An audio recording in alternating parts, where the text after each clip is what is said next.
What's up, everybody? We're back at Recovery Today magazine. My name is Colin Morrison, my man Greg Hannley, and our special guest today, Chris Miller from Crisscross the Nation. What is up, Chris? Hey, how you doing? Thanks for having me on the show. Dude, thank you. This is I've been really excited for this interview. I think I sometimes brag about my cute little runs. I run like a mile and a half a day, and I really feel embarrassed after what you just did. So you ran from New Jersey, From Liberty State Park, New Jersey, to California. To Venice Beach. Think about that, guys. Started off, man. Why'd you do it, and what is your story? Yeah, so I've always been a runner. I started running in 6th grade in middle school. Went up for the cross country team, and it's been like my anchor, like that one thing in life that's always been consistently good. Yeah. And so I had a really close family member that struggled with alcoholism. They're in recovery now, and I made a pact with them that I wouldn't give any more details than that I would, respect their anonymity. So running for me was a way to cope with that family struggle, and so running across America has always been, it's always been kind of this dream of mine. I first found out about it from the Forrest Gump movie. And that's the first thing I thought about when we've been referring to you as Forrest Gump. Yeah. So before you did something that huge, what was the farthest you ran? So I'd run some marathons. Okay. Yeah. So I moved to Spain 3 years ago, and when I moved to Spain, I started training for marathons because I wanted to try it out and just see what that race was all about. And I realized that I could travel with running. So I went and I did the Paris Marathon. I ran the Rome Marathon last spring, Madrid, Lisbon. And so when I started to realize that I could combine my desire for adventure with running, that's really when I thought, I'm going to give this a shot and try. So a marathon is 26.2 miles, right? Mm-hmm. That's huge for a lot of people. That's always been something like a bucket list for me that I just want to check off. But I'm hearing that you did a marathon pretty much every day for 5 months. I mean, to really think about that, that's unhuman. It's crazy. So how does somebody do that? Like, how do you train yourself? You can train for a marathon. How do you do it every day for 5 months, man? And how did you decide really to get to start it? I mean, your starting date. Yeah, so my starting date was my 30th birthday. Oh yeah. So I had, That's I had like my bucket list in my 20s. One of them was to travel across the country. I was thinking initially to cycle across the country. Wow. But I didn't have a bike. So I started on my birthday, and the initial idea was that I'd cover about 20 miles a day. I'd do it in 5 months, and I ended up surprising myself, and I could run. I was able to run between 25 to 30 miles a day, and sometimes even more, sometimes up to 35 or 40 miles a day. And how's recovery? Like when you stop that day, how the next morning? The next morning, in the beginning, when you start to increase your mileage like that, like you're just stiff, like your joints are extremely stiff when you wake up in the morning. It takes a while to get going. But what I found was I found a good pace, that it wasn't too fast, it wasn't too slow, and I didn't seem to really get injured. It was about like a 10-minute mile pace is what I kept across the country. And what I would do is I would, when I run marathons, I run at like a 7-minute mile pace, much faster. It wears out my legs for several days afterwards. But with my running for my transcontinental run, I divided up the mileage, and I would do like 10 miles in the morning, I'd take a break, then run another 10 miles, and then finish off. 10 miles at a time? Yeah, 10 miles, 12 miles at a time, around there, yeah. Dude, did you have people jump in and run with you? Yeah, I had some... it's like the Forrest Gump story. It's like the real deal. Yeah, it was. No way. So you were in New Jersey. You started in New Jersey, and then what route did you take? Did you go across the top or? Yeah, so so I wanted to run through my hometown, which is Fort Wayne, Indiana. So I ran across New Jersey, across like middle of Pennsylvania, middle of Ohio, and then went into northeastern Indiana. Were you on country roads or you run Yeah, on the freeway? it was a mixed bag. Pretty much the only road that I never ran on was an interstate. Yeah. Because Wow. but yeah. Yeah, you must have gotten a big homecoming in Indiana, right? Yeah, it was good. Yeah, you're really kind good. of a hero. I've You're done my hero doing something like Yeah, that. 100%. I've done Thank you. research on you, and you were saying that you planned your route before you ran to figure out Yeah. which city you were going to stop at and plan it. How Yeah. long did that planning? Because, dude, the map of America, that's huge, and to really pinpoint every city, how extensive was that planning your route? Was that Yeah, a big deal? the planning took about a year. That's, It took me about 5 months to map out the entire route. wow. So, and I would go in, I'd look at each town and just see what was there. There's a supermarket, police station, stuff like that. Because you have to consider everything, safety, food, lodging, all that. So.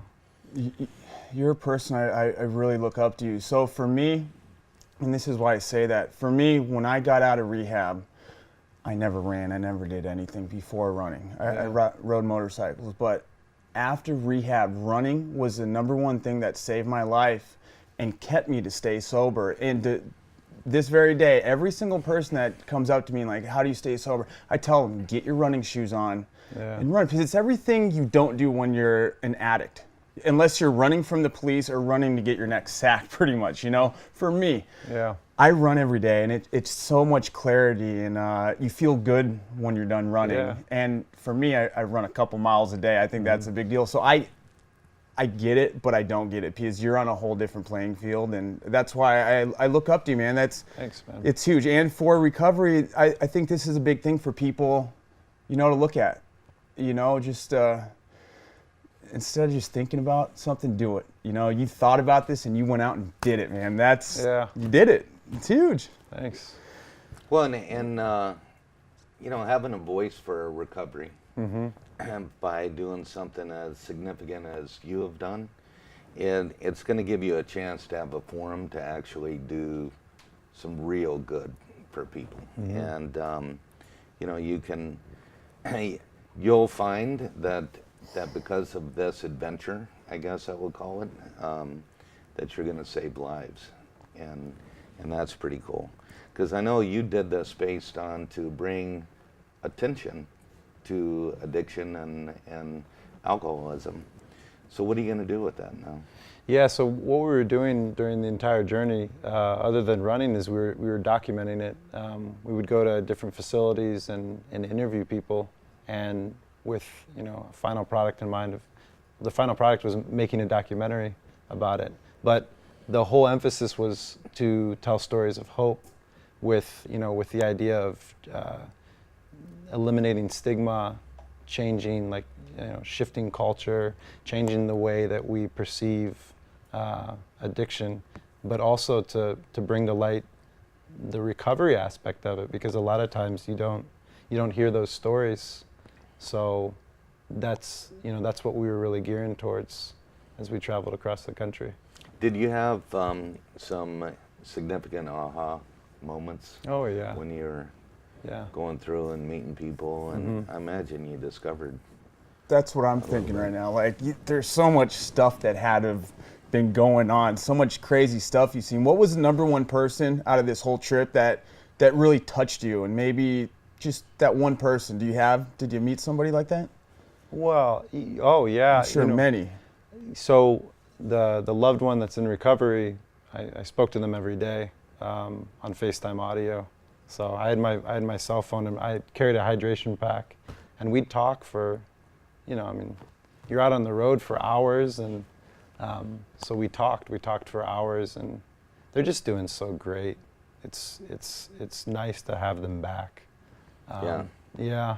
What you did for that person, man, that's the motivation you gave them. That's very powerful, man. I almost got goosebumps just you talking to them every day, man. That's huge.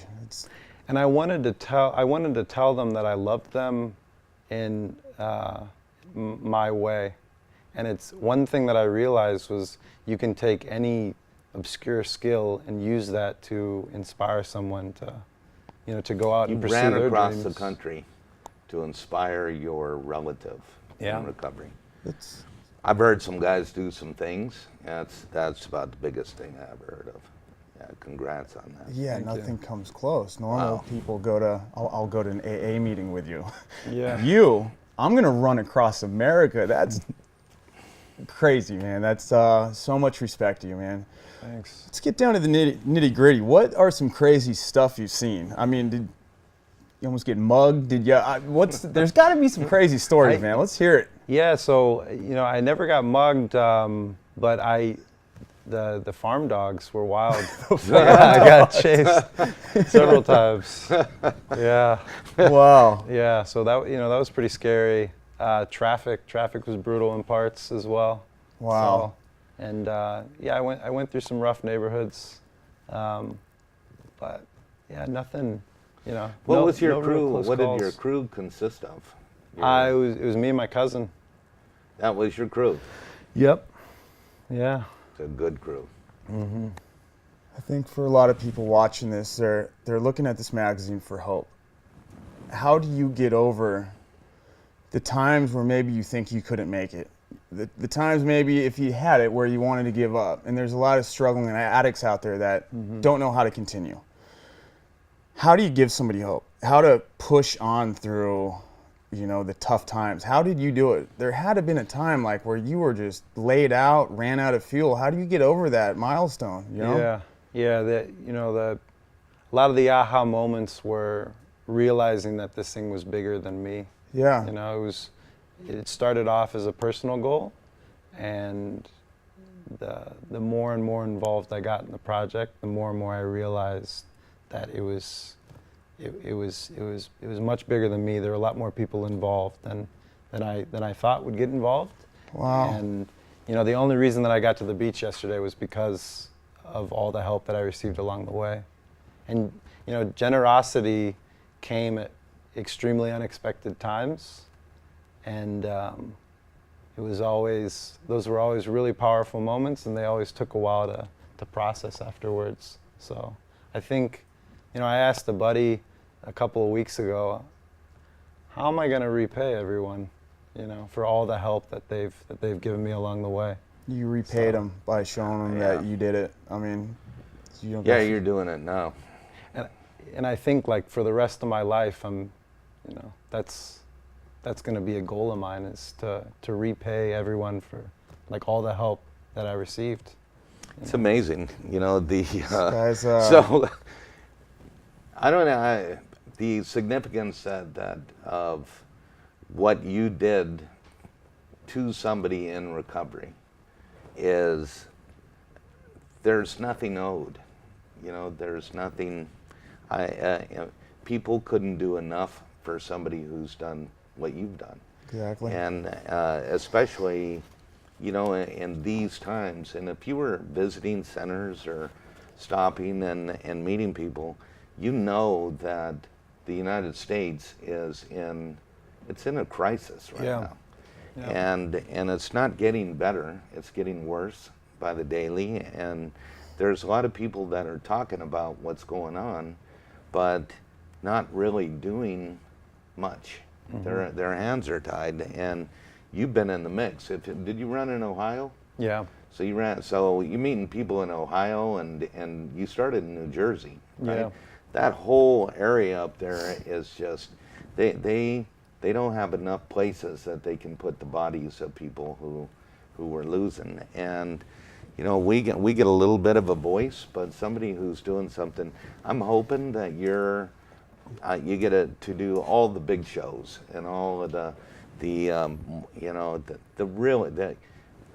there's some light that comes on you that you can say we can stop this. Mm-hmm. But there's drastic measures that need to get done to save a generation of young kids that are killing themselves, and you ran right through it. Yeah. Yeah, you owe nothing.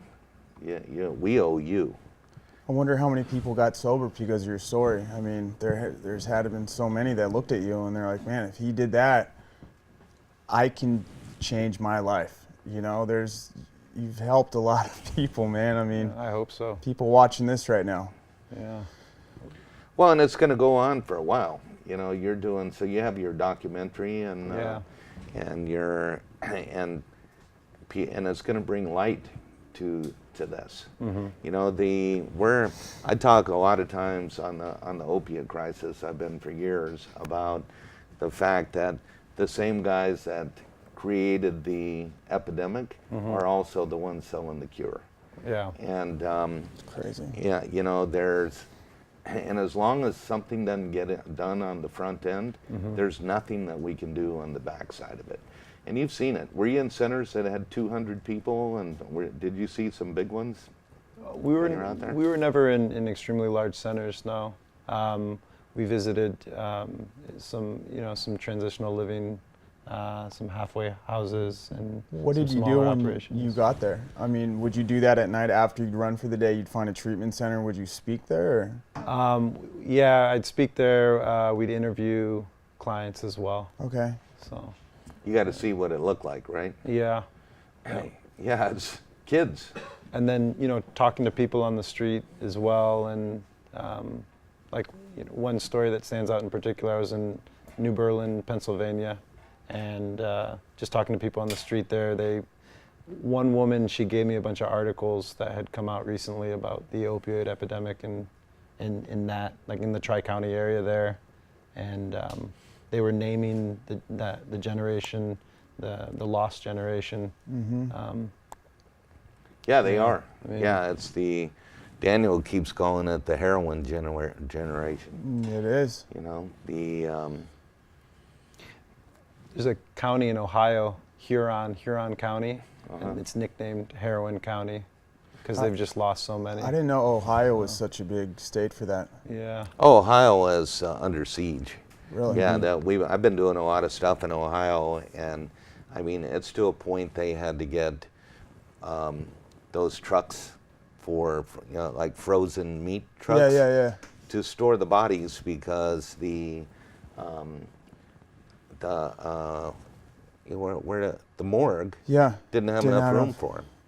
Yeah, they were losing some insane amount of young kids, and these kids that we meet when they come in, they're so broken by this, and some of the things. So I get a chance once in a while to meet somebody, so I always talk about stuff that hopefully you'll be able to get to talk about that people don't know. So I had went and met Senator Booker, and we had to make, and I told him, I'm having to make a Schindler's List right now, because we have. They created this insurance program so people could buy insurance, and with pre-existing conditions, one of the things they could do is go to treatment. So what the insurance companies did was cut off, first of all, quit paying, and then shorten the length of time on these kids. And we were getting really good success with these young people. I mean, you can get somebody off drugs in a week, but to rebuild their spirit and their character and have them become a valuable human being again, it takes time. And the insurance companies had shut it down. So the politicians on one end were talking about this opiate epidemic, and on the other end, the insurance companies were shortening the length of time to where it would be impossible to have any kind of percentage of recovery. And at the time, I was looking at it going, the only way that you could even justify this is that it must be cheaper for the insurance companies to let people die than it is to treat them properly. Jesus. And I talk about it all the time with anybody that is. We have people coming through recovery today. We're blessed to have significant people come in and be able to share with us. And sooner or later somebody is going to. And you understand, do you know how this crisis has started? We have pill companies that turn a generation into heroin addicts. and then same companies and start making everybody in the country carry Narcan, and then the solution to it is let's get them on Suboxone or on Vivitrol, and keep them. So they're just changing drug dealers, and so there's a part of the population that's not affected by this, and that particular segment of the population, and I see it. I have 500 beds. And it's distorted the people that are in there, and you go, well, why isn't this part of the population in there? And it's because they're not overprescribed pain medications. Really simply, that to fix this, and I've been trying to get to Trump and Pence, and I believe it's an executive order is the only thing that's going to change something, is that they have to have no more than 2 weeks opiate prescriptions available to anybody at any time unless you're on hospice or cancer, period. If you're I believe the drug companies should pay, they should match the insurance company's treatment cost. And that people on opiates should be able to walk in and get 6 months treatment no matter who they are or where they are. Because the kids that are dying, it's not that they don't want help, they just can't get it. And nobody is talking about it. And you're going to get a voice, and so be loud. Be loud about that part, because you can literally, if something will flick this switch, it's 650,000 18 to 25-year-olds are scheduled to die in the next 5 years from this. Oh my gosh. 650,000. And we see them one at a time. How many guys do you know? Oh, so many. Same story. Yeah, at his age, and when I was his age, I didn't know anybody. Yeah. I don't know at your age if you know a lot of guys that are...